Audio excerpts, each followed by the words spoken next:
Hey people, hey world, welcome to another episode of Fotokozani School of Wisdom. You know what it is what it's gonna be, and what it's gonna be is what it is. You know what time it is. We are back with another episode, and I'm super excited right now because I'm talking to, I can call you my friend now, Yeah, right? Yeah, true. I'm talking to a friend, I'm talking to, a colleague, I'm talking to somebody that is very smart, very wise, and I'm super excited for this one because we have so much in common. Is and also the first time we had the conversation, I was so blown away, and I was like, we have to bring this guy on the podcast, and I'm happy he's here today. Ladies and gentlemen, welcome, Chisha.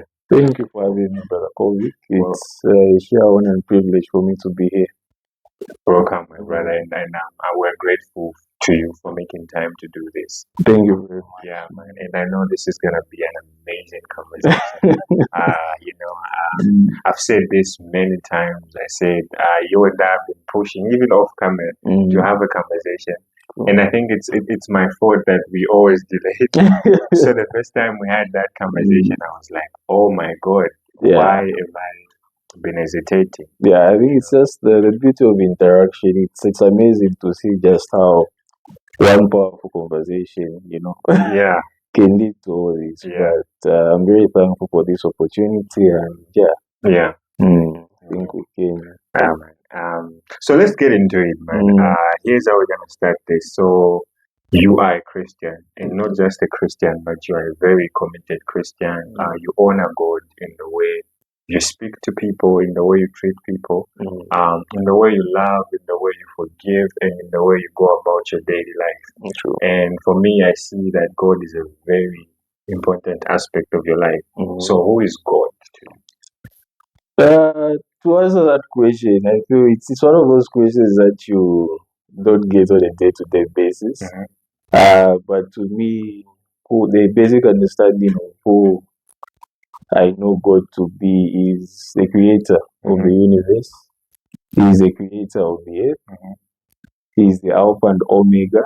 And just to top it off, I would quote John 14, verse 6. Mhm. That's one of the dear scriptures that's there that I normally refer to, which says, I am the way, Mhm. the truth, and the life. Mhm. Yeah. Mhm. I feel it's important to note that as a believer, even as we live on this other side of eternity, that it's important to navigate this life with God. Mhm. And it's only through Him Mhm. that we can find all the answers. Amazing. That's a brilliant answer.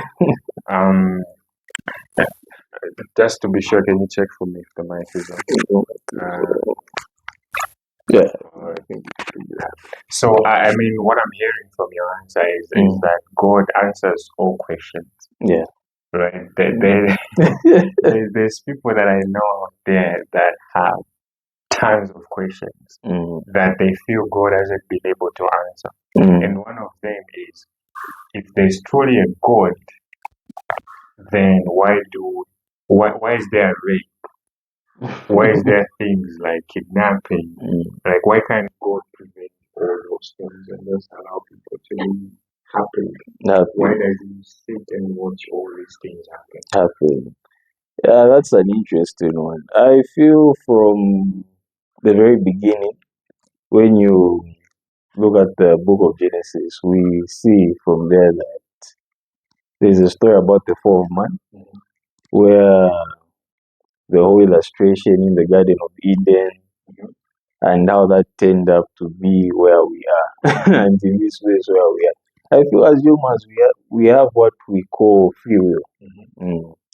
And even as we are living right now, there are people that do not even know one or two things or anything about God.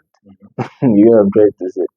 And that's why we are given that instruction, even according to the Bible, to say, go here, therefore, and spread the gospel, to bring the good news to the lost souls that are out there.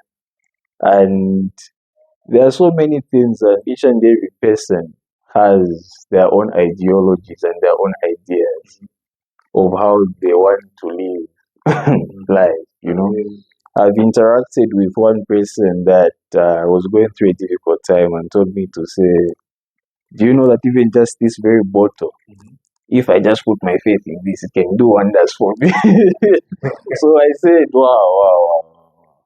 But fortunately for me, I grew up in I would call it a Christian home. Yeah, I would call it a Christian home. And both mom and dad are Christians. They're very devoted to the word. And yeah, it was just from there where I saw, because it's like they were leading by example.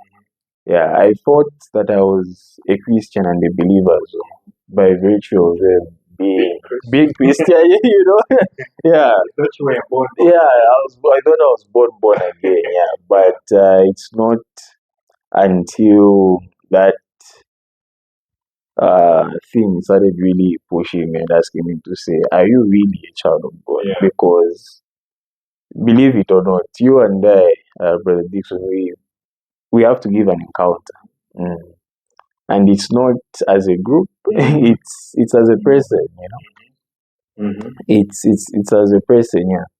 So it wasn't until I think 2016 I found myself at a boarding school, and some of the things that happen when you're at these boarding schools, and I found myself in some of those activities. But there was just something within me that really told me to say, this isn't who you truly are.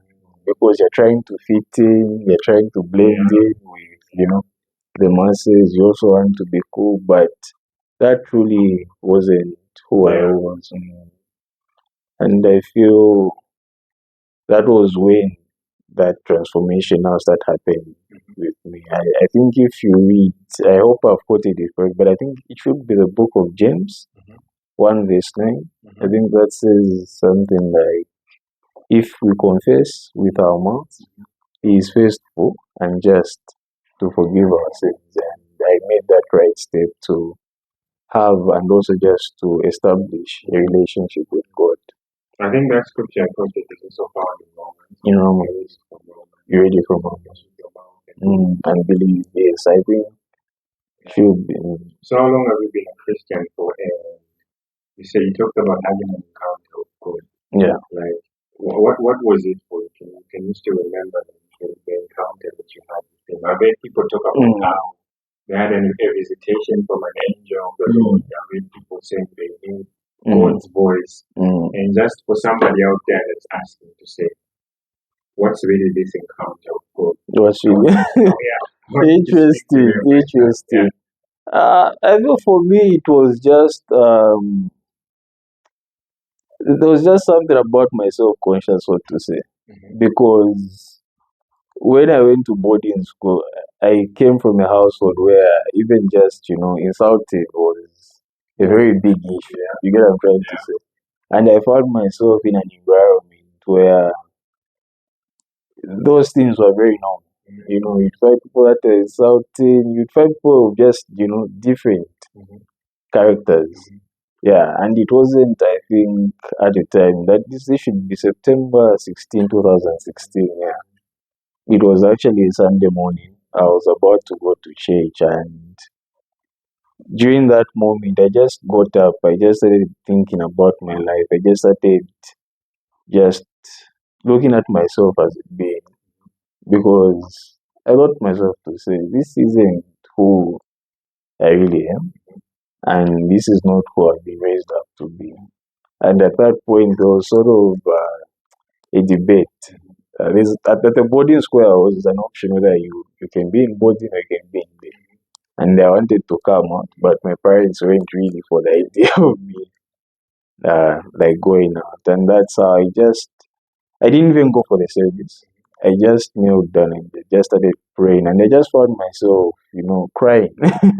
Yeah, I just found myself crying and just, weeping like there's something that has happened. And my friends actually noticed to say, but what's with him? He's not really himself today. He didn't even come for the service.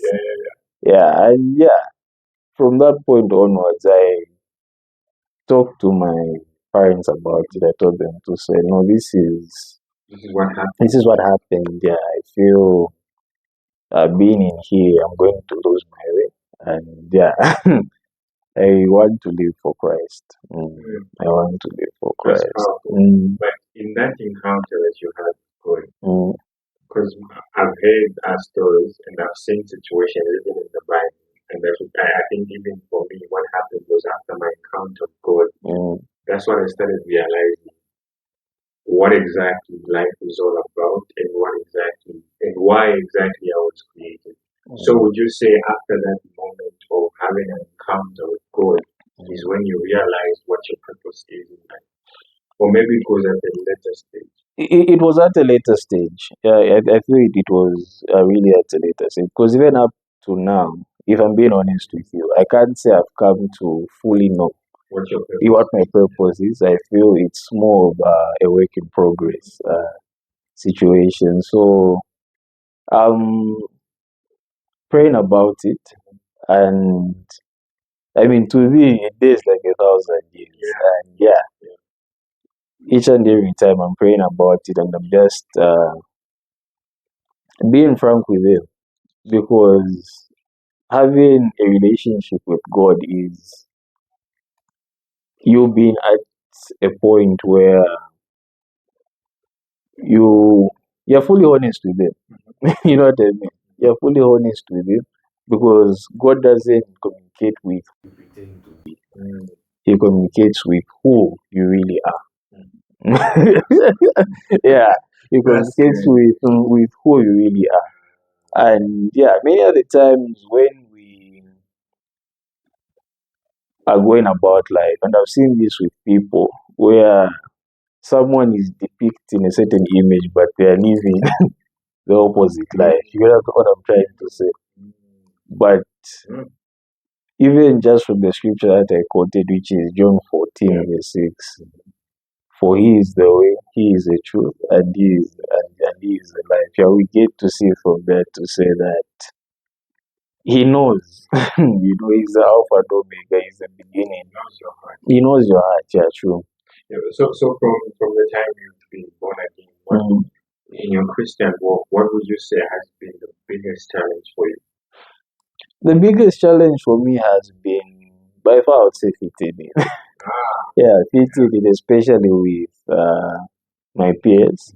Yeah, because it's just that backlash where the level of reasoning and the level of thinking sometimes differs. Just the way you perceive life. Even just the way you perceive life, yeah. I'm the firstborn, by the way. Yeah. So I also have young siblings that are also looking after me. Yeah. One actually just, I think, completed, so he should be going to uni, and the other one is writing this year. So there was just that thing where, they would refer to you as junior. Junior, you're supposed to act like your father. Yes, you're supposed to lead by example. So I got that pressure growing up, and even just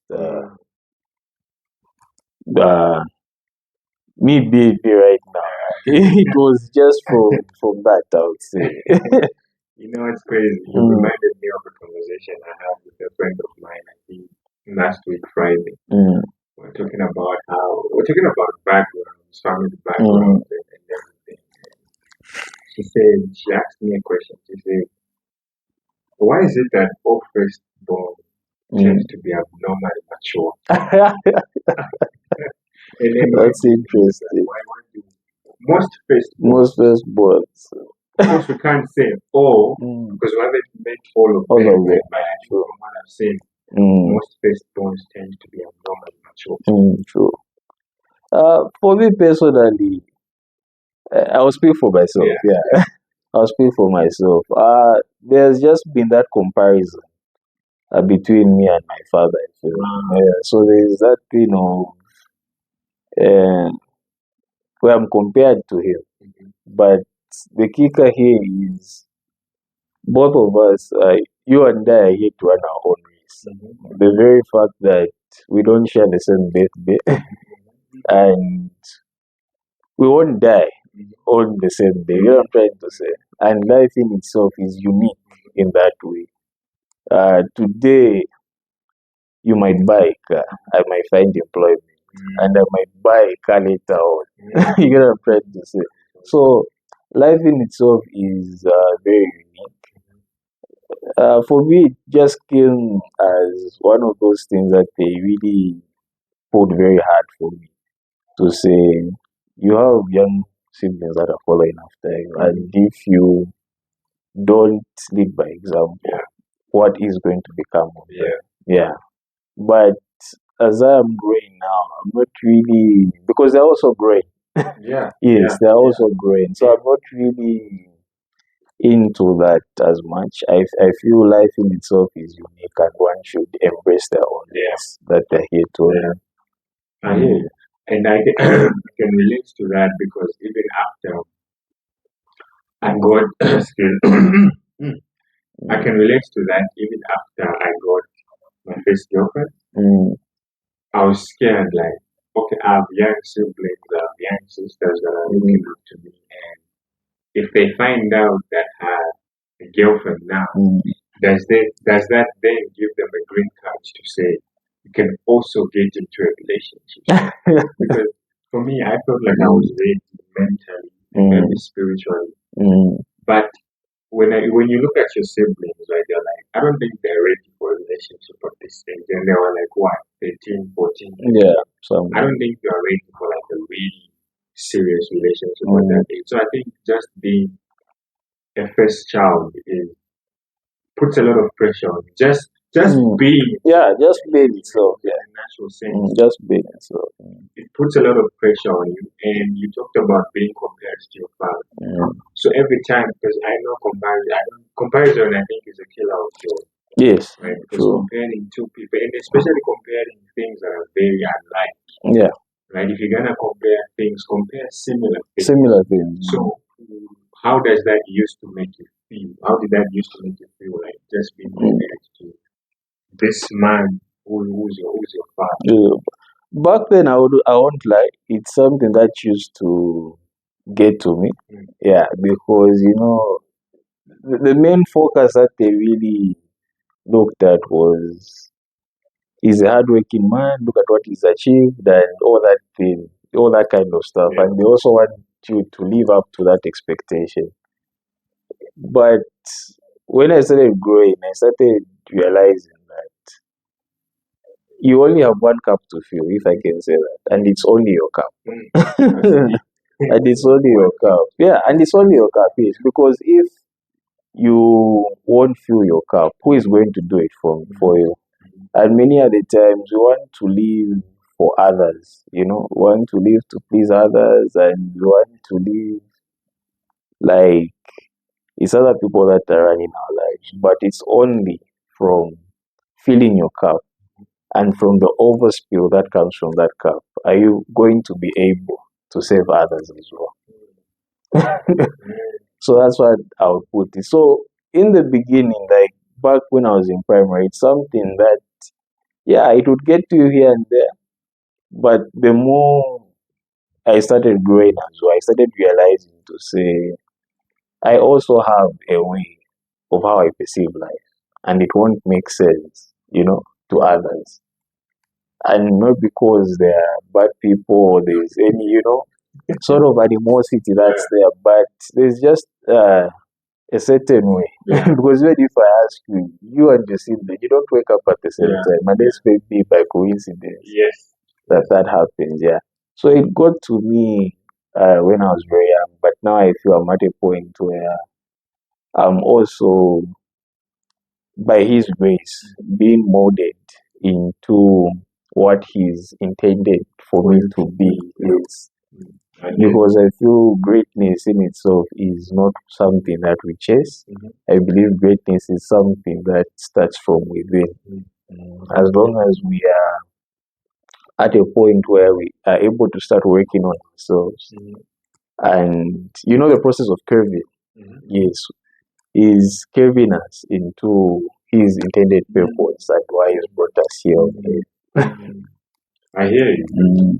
We're going through a process, and that's why when you say you wouldn't say, when I spoke about purpose, you wouldn't say it's you're at a place where you're saying this is my purpose. Yes, I wouldn't. Because, and I've always said purpose is a journey. It's not a destination.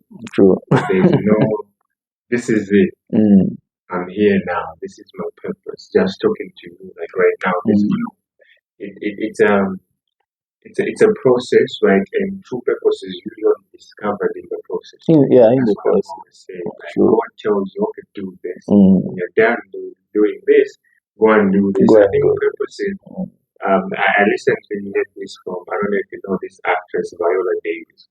She said, purpose is not what you do. Purpose is about what you do makes other people feel. And I was That's like, deep. so purpose is about the kind of impact what I do. Through what I do, what level of impact do I leave on others and stuff like that. We spoke about fitting in. Yeah. That's something that I struggled with, especially when you're an old soul, right? Because I know you're an old soul. Definitely. You are way too mature than your age and stuff like that. How difficult was it for you to just even pick friendships? And did you even have like friends growing up? Because I know being an old soul can sometimes you just isolate yourself. Yeah. Because you can't seem to get what just yesterday, let me share this before you answer.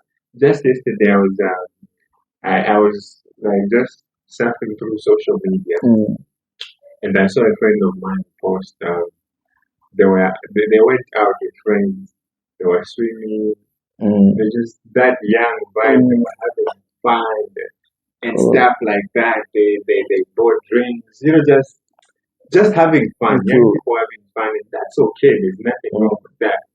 And I looked at that and I was like, do I have time to do that?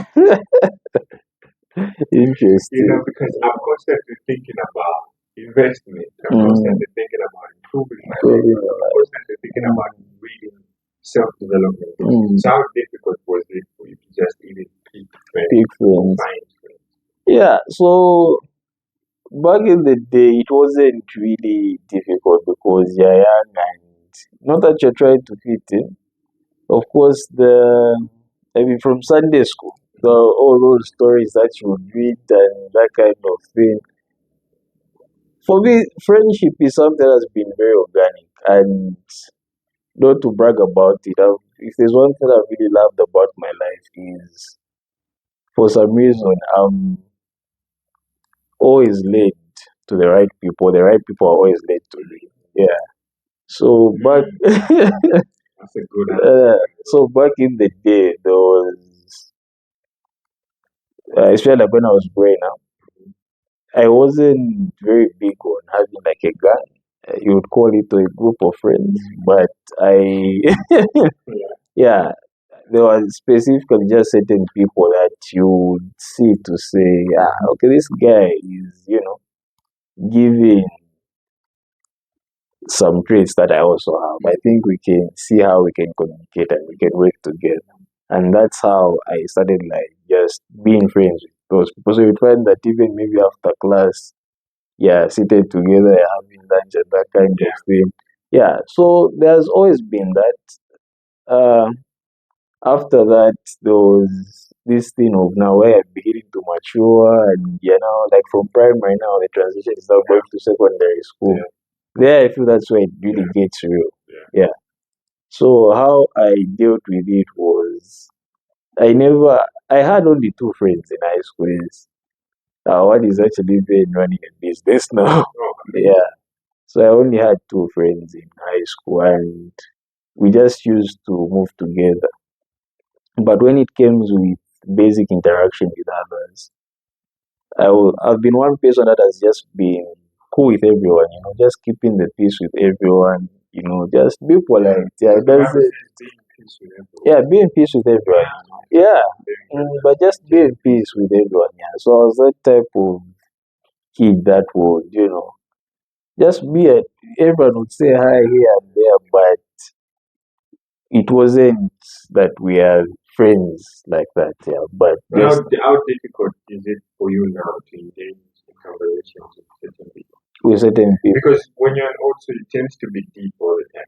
Yeah, you tend to be deep all the time. So just like I said, to say there's this organic Where God has just yes, led me or always led the right people to me. Yeah. Now, one of the things we spoke about on camera was God's direction, right? Yeah, sure.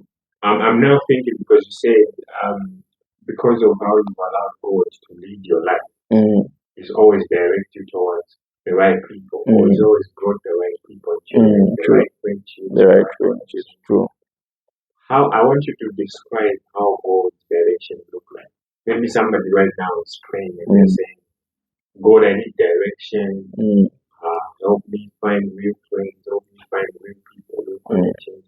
And sometimes we're always caught between chasing what we want and what God has in store for us. Like that scripture that says, many times a man plans in his heart. Yeah, Proverbs 19. So I want you to speak to somebody right now and say, I've been praying, but I still find myself with the wrong crowd, with the wrong friends. Not necessarily that they're drinking or partying or clubbing and doing all those things, but just saying, I can't seem to find the people that I'm praying for. And I want you to speak to them. Yeah, so on that one, so just like I was saying, to say many of the friendships that I have right now, they are very organic, so to say. I mean, even just the two of us, Yeah. there's no pull or push effect. But by the way, the first time I met you, I thought you were 30. For real, because of just your level of maturity, your level of composure. It's not cool, right? No, I actually get that. I'm actually 23. Yeah, so put it out there. That's my real age. We're the same age. Yeah. So, even the two of us, having this conversation right here, what are the odds that this was supposed to happen?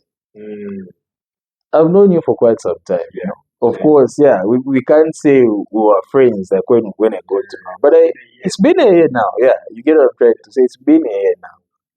And there's never been, that thing where it was just one conversation. And today we are here sitting and having that conversation. So for me, chasing has never really been that thing. And even just from day one, even when I came here, I only had one friend.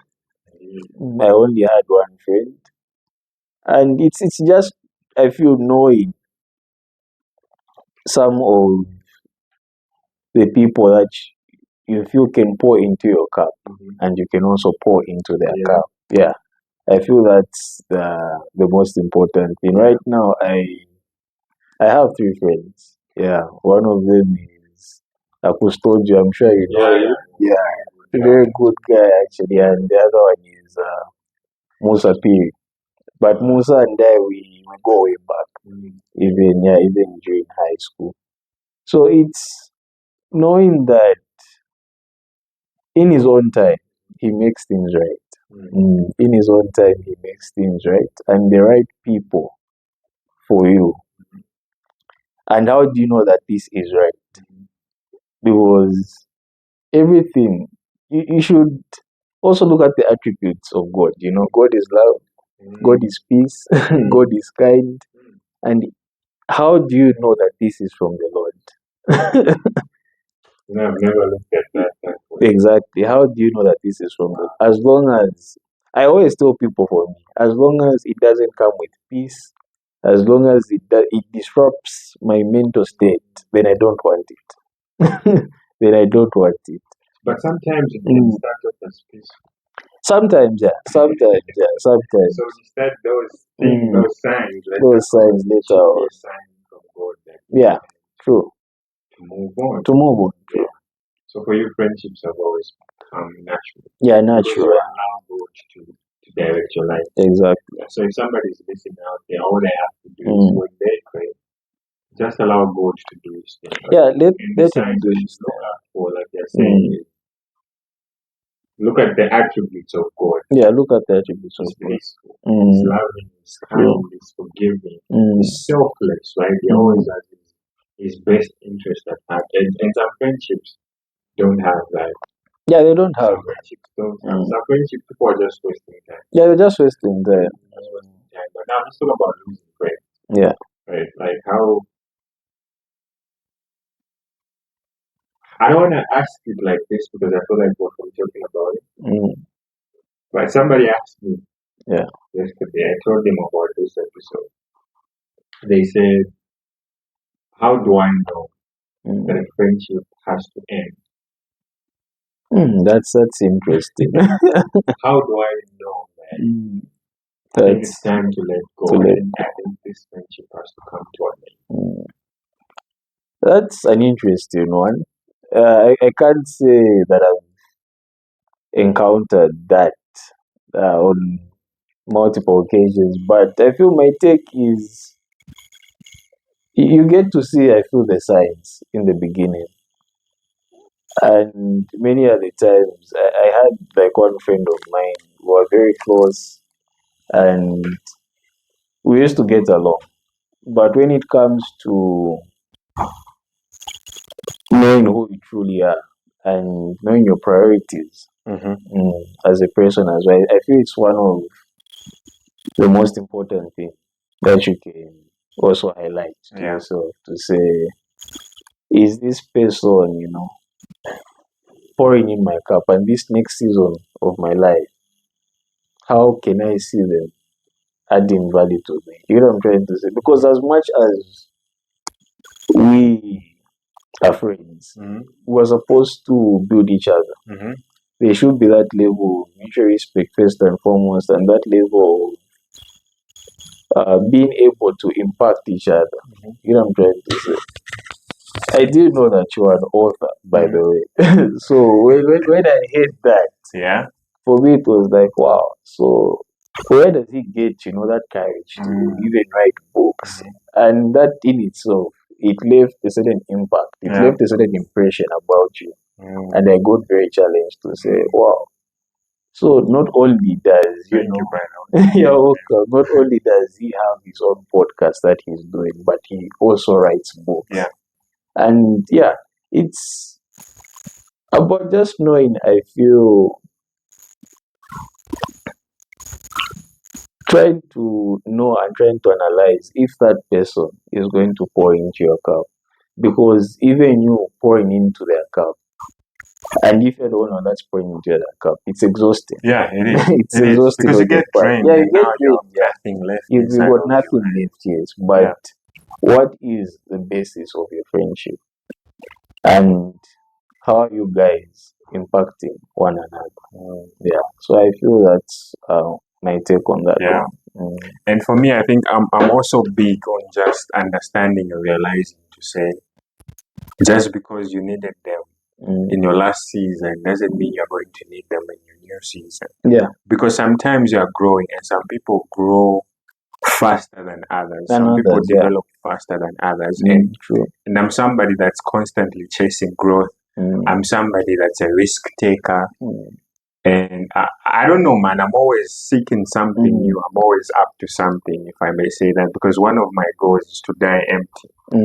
And I feel like because of that, sometimes I lose people. But if you're talking 5-8 years ago, that used to bother me a lot.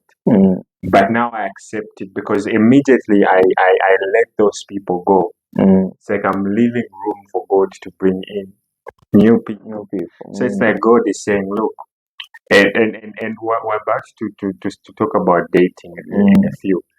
One of the things that I always tell people is when you're still talking to your ex,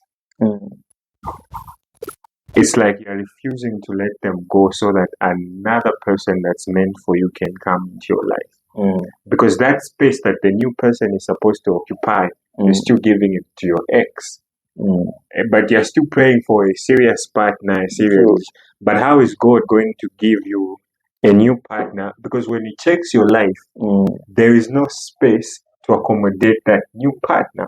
So sometimes that's what we do with these friendships. We hold on to them instead of letting go when it's time, so that God can bring in new people that are supposed to be with you in that new season of your life. Sure. Yeah.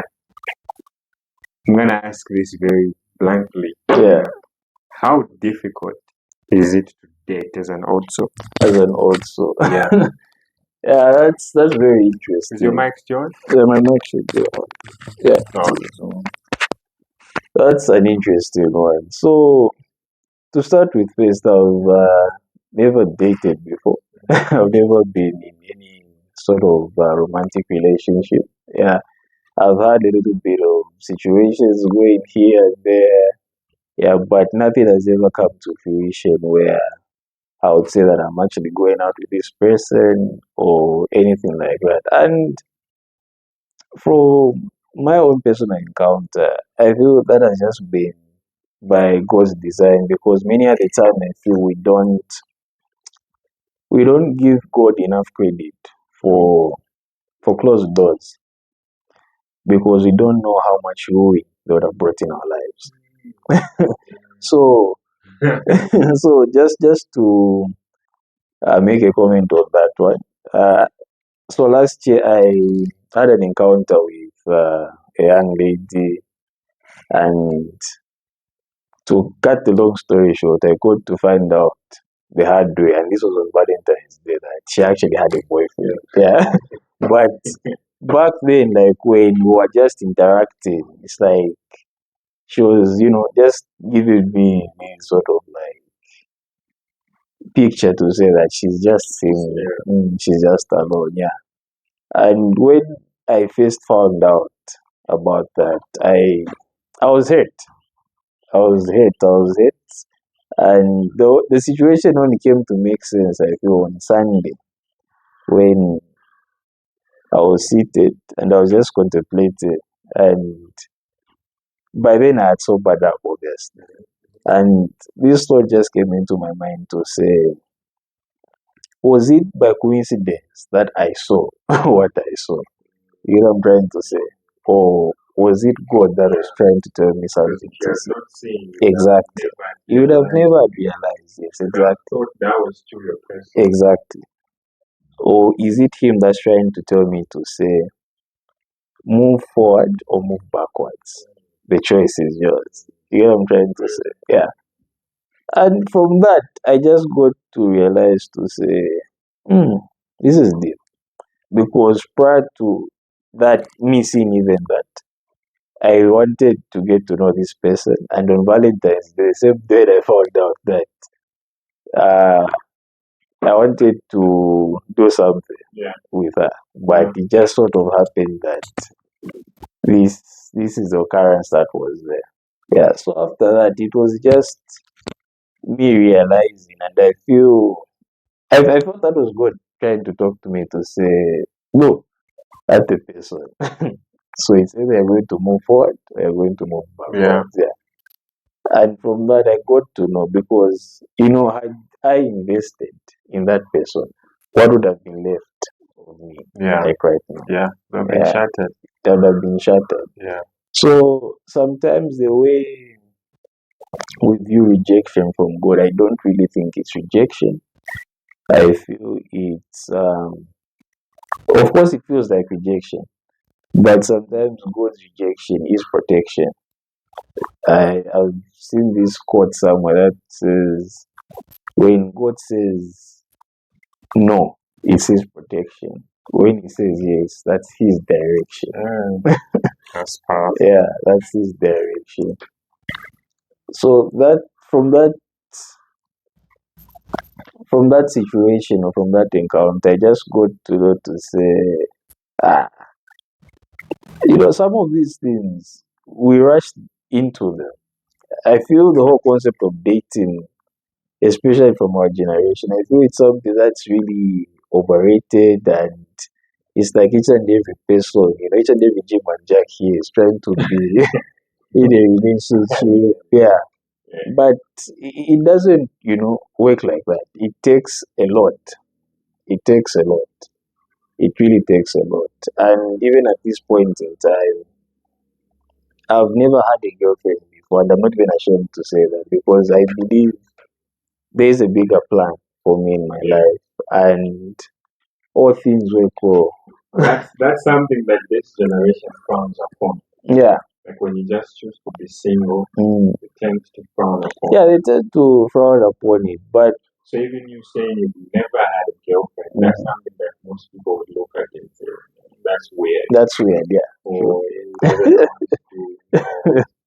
something is wrong with it. Yeah. I think, first of all, it takes a lot of discipline. And for me, I look at that and I say, because I like to believe that you are just from speaking about the pouring aspect, that you pour into my cup, I pour into your cup. And I think we live in a world of cause and effect. And you know, the third law of motion in physics says to every acting force is another force acting back. Whatever goes down must come down. So for me, I think when you choose to stay single like this and keep yourself and learn and educate yourself and grow, understand life from all aspects, you're positioning yourself for a partner that is probably doing the same. Yeah, doing the same. Because I've always said, if I've been hoeing around all my life, sleeping with different women, why should I pray for a partner that has also not been hoeing around? Yeah. I should also marry somebody that has been hoeing around.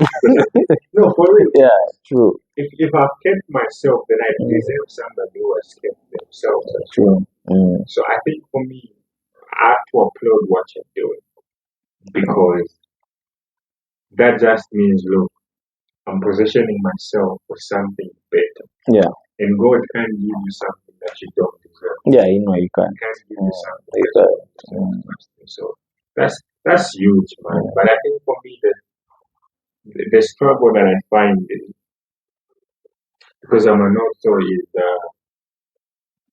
people thinking you're boring and looking at you and saying you're boring because you're not at the club every Friday or every weekend. I passed by a certain mall the other day and I saw people my age, wow, doing all these things, and I saw that as like, nobody does what I should be doing as well. But I don't know, I'm just not into that.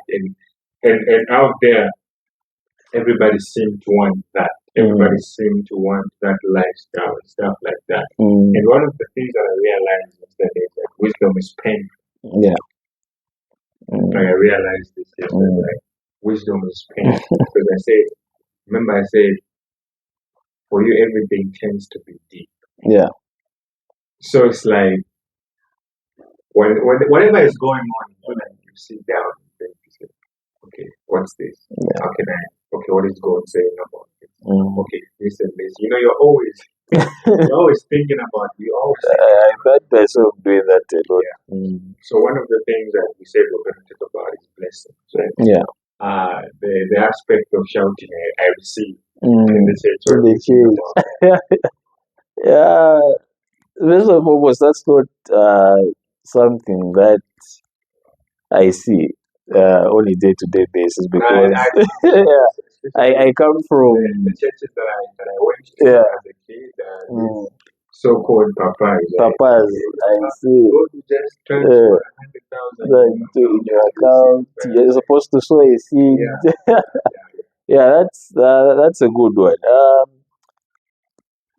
For me, I've never really grown up in such an upbringing or such a setting. For us, it's been more structured in a certain way. I'm Baptist, so to say. Yeah, I'm Baptist, and for us, the main focus of or the core of our standings as Christians is the Word of God. We believe in the Bible as being an infallible source of knowledge, meaning that it's error-free, and we believe that no man can add or subtract anything from this book. Yeah, that's what we believe in, because this in itself, it gives. I use it as a life manual. It's a life manual. Yeah, it's a life manual that you're supposed to use. And when it comes to blessings, there are many things that we underestimate. The very fact that we are alive today and we're breathing is a blessing in itself. But you would be shocked to find out how many got up today and just bent the knee just to pray to God, just to say, Father, thank you for this day. Yeah. Even just for the food that we eat. You get what I'm trying to say. But I came across a saying that goes, familiarity breeds contempt. Yeah. So when you become familiar with these things, you think it's normal, it's by design. You get what I'm trying to say? That, no, it's the same drill, I'll wake up, I'll have breakfast, I'll fry an egg, I'll have bread and but many of the times we don't value those blessings. But in life, you're supposed to understand that it's the little things that matter the most. And how God blesses you, it's by keeping an eye on it to see how faithfully you are stewarding or you are taking care of the things that you've been given before he even does that big blessing that you're asking for.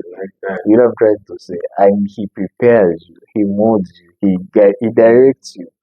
I'm sure you've seen some of these stories where someone wins a lottery or they inherit they inherit wealth, and then within months they are deep. It's gone, it's wasted it, So it's important to bring about and to cultivate an attitude of gratitude.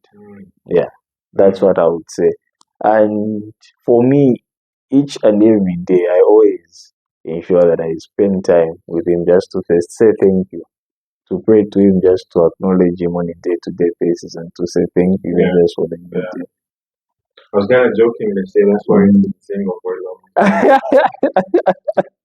Because there's a pastor that was saying, for some reason, girls want their men to be stupid.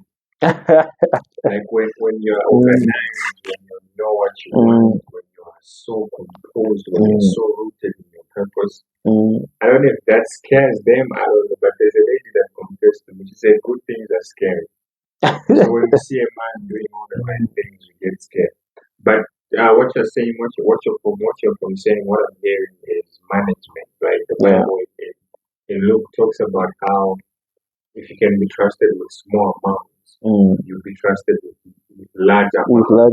And that's something that I talk about in my book. They'll find you how your ability to manage what is already in your hands determines how much more God can give you. When you read in Matthew chapter 25, I think from verse 14 up to 30 somewhere there, where it talks about the parable of talents. One was given to some, two was given to another, one was given. And their ability to manage was able to multiply. The other one went and buried. Just like what most people do with money and stuff. Because the Bible in Deuteronomy talks about how God has given each one of us the ability to create wealth. But for some people think wealth is something that you just the fact that you're supposed to create, meaning there are principles that you're supposed to apply. There are principles to wealth creation, and I've always talked about that. I don't know how long we've got. Amen. Jesus Christ. And my mic seems to be off. I don't know if the other mic is down. It's still on. It's on then, fine. So I bro, so much I want to talk about. I wrote down so much right here. But I want you to right now, as we wrap up, I want you to speak to somebody that feels broken, somebody that feels lost, somebody that feels like I've done so much bad, I'm ashamed, and I don't think God can receive me. And I want you to talk to that person who's feeling like their sin is just too much. Like they feel like I don't know, I'm wasted. They don't even know where to start They don't from. know where to start. They True. feel judged. I think one thing that we're supposed to understand is that, again, I'll take you back to the attributes. Yeah. So some other attributes that you can also include is him being omnipresent, omnipotent, omniscient, and at this particular point in time, let me speak to him being love. And you're supposed to understand that Jesus paid it all, and all to him we owe. And he sent his only begotten Son to die for our sins because he knew we wouldn't be perfect. Because even us that are saying that we are believers and we are Christians, it's not all rosy. You know what I'm trying to say? It's not a rosy journey that we don't have struggles or we are perfect. No. Even us, it started from somewhere and it's heading somewhere. But we are making daily efforts on a day-to-day basis for us to say that we want to live for him and we want to live according to the will of his purpose. So my advice to a person out there that thinks they are lost or they've done too much to come into the presence of the Lord, I'll tell them to say God is love and he is forgiven. God is love and he is forgiving and he is more than willing to take you just as you are. That's what I would say. Thank you for that powerful way, because I think one of the things that I struggle with is wanting to be perfect. And so sometimes when you mess up, you're like, shoot. But one thing that's helping me is that we cannot impress God by our ways. Yeah. You know what I mean? True. We cannot please God, but it is our faith that pleases Him. Our ways, man, we will always fall short. We can never be perfect, and that's why we need God. We went on our way to church. My young brother, my young sister, who is like 6 years old, asked me to say, "Why do we go to church?" Yeah. Then she added, she said, "Is it part of fun?" And I said, it's something routine. Yeah, this is what I said. She's young, but she seems to be so curious and so smart. And I said, we go to church because we're sick, and the church is like a hospital. Yeah. God is the doctor. That's why we go to church. So when you don't go to church, it's like you're saying, "I'm perfect. I'm fine. I'm fine." Yeah. I don't need treatment." And that for me, when I realized that, that is what really convicted me to stop missing church, because I used to be so reluctant. Yeah, man. One more thing. The best advice that you've ever received from your father. The best advice that I've ever received from my father. That's that's interesting. Because I have to now start digging through the archive and the catalog. Yeah. Because we do interact on a frequent basis. So the best advice that I've ever received is to be humble. Same. The best advice that I've ever received is to be humble. I think, I don't know what discussion we're having, but he told me to say, when you humble yourself, you go up. Yeah, the Bible says. Yeah. If you humble yourself, God lifts you up. And that's by far the biggest and best advice that I've ever received from him. Because I feel it's also something that played a part on him as well. Yeah. And even just now, he's always big on that. He's always cultivate an attitude of humility. Be humble. Sounds like a wise man. The last one. Worst advice you've ever received from a friend. Worst advice that I've ever received from a friend. When it comes to advice in itself, it can be You don't have to mention I that. don't have to mention that. No, I'm just trying to say that You it can can put be. them on the spot. No, I'm not even trying to put them on the spot. I'll tell you mine Mm. before you tell me. uh, should I put this on camera? So, I think I was 12 years old, and this person was older than me. I think by they were 14, no 15. So I had my first wet dream, and I went to them and I said, "Dude, what's going on?" You know what they told me? Yeah. They were like, "Now you've grown. Now you have to find a chick. Now you have to start doing all these things." You're supposed to do it. I think that was the worst advice. Yeah. That was just the worst because I was 12, man. Like, what are you saying? What is he trying? Where is he trying to lead you? For me, when it comes to advice, advice can be constructive and it can also be the opposite. Yeah. And it comes to you to differentiate between who you can take advice from and who you can't. Yeah. Because many of the times, there are people that want to give advice, but they don't want to give themselves that advice. You know what I'm trying to say? Yeah. All right, man. Thank you for doing that. I've been given the Signal signal. I can actually see. Yeah, thank you very much. It's been a pleasure. Very, what's the word? Very insightful. Mm, Yeah, man. thank you very much. Peace out.